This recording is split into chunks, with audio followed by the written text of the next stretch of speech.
Right, I've stripped the Sportster down, put the basic things on at the moment, found a few little problems. The front end basically goes straight on, no problem. Bearing cap's already in, so I've just put it in with the old bearings in at the moment.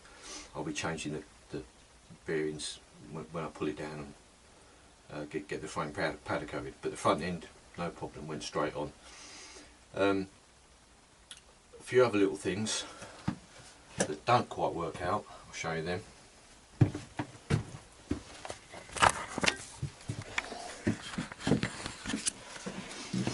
First of all, we have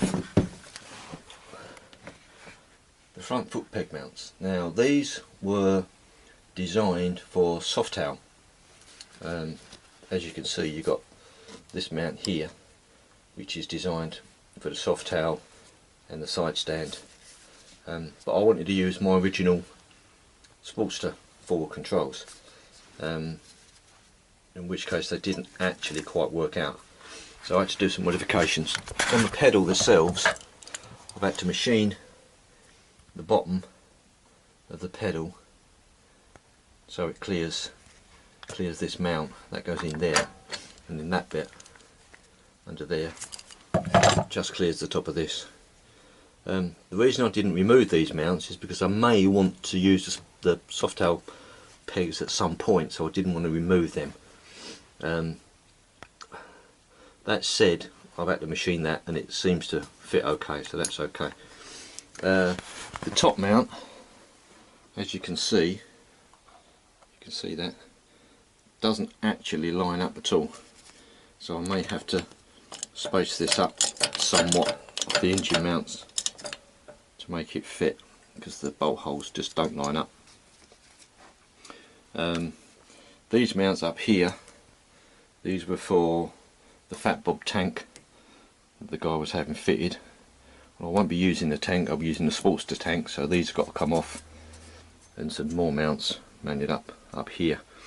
I'm going to have the bottom of the tank level with the frame rail, so the tank sits up high, a bit like the bobber, because I like that style, my personal taste. So I'll put a mount on the top here and then through the frame at this end to support the tank. On the rear of a Sportster, I don't know if you know, but down here, I don't know if you can see, down there is the rear Sportster mount. Now, hang on, turn the light on, see if I can get some bit of light on this. Down here, just there, there's a nut. The bolts go through here, but the nut is not a nut. Well, it is, but it's a pressed insert that goes into the alley case. I didn't know that until I tried to get the bolts out. But it's only on the bottom two mounts. The top ones are just a normal bolt, but on the bottom ones it's a pressed insert that goes into the alley, and the bolts into that, which is a bit strange, but that's how it is, so that's what I've got to work with. And the rear fenders, as you've probably seen, are rear fender mounts. I've got these mounts that I've modified, like the ones that I showed you last time. They bolt on the side here and then run up, but it's far too wide for the standard Sportster fender, which is here. The standard Sportster fender, as you can see, is a lot narrower. So this is all going to have to be modified. I don't quite know how I'm going to do it yet. I think I might, instead of cutting here, which I thought I was going to, and that would make this too high, so I'm going to probably change it here and bring them in either side on a plate, and then bring these over to match.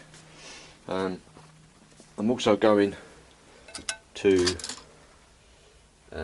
gear drive, chain drive should I say. The reason being is the Sportster frame, this frame is longer. It's a lot longer from the rear sprocket to the engine.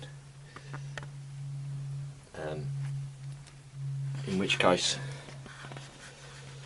they do say, hang on a minute, let me put this back on the stand.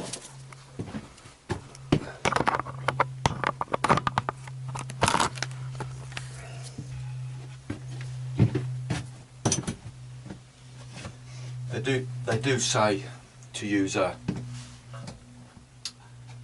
smaller rear cog, smaller back cog, and use the later Sportster belt.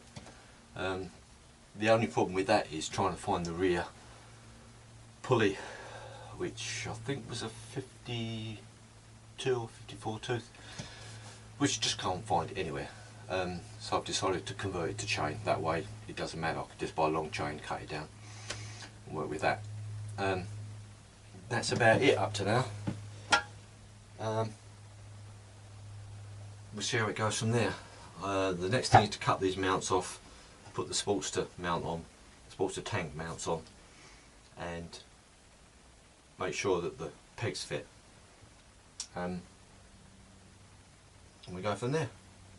See you next time.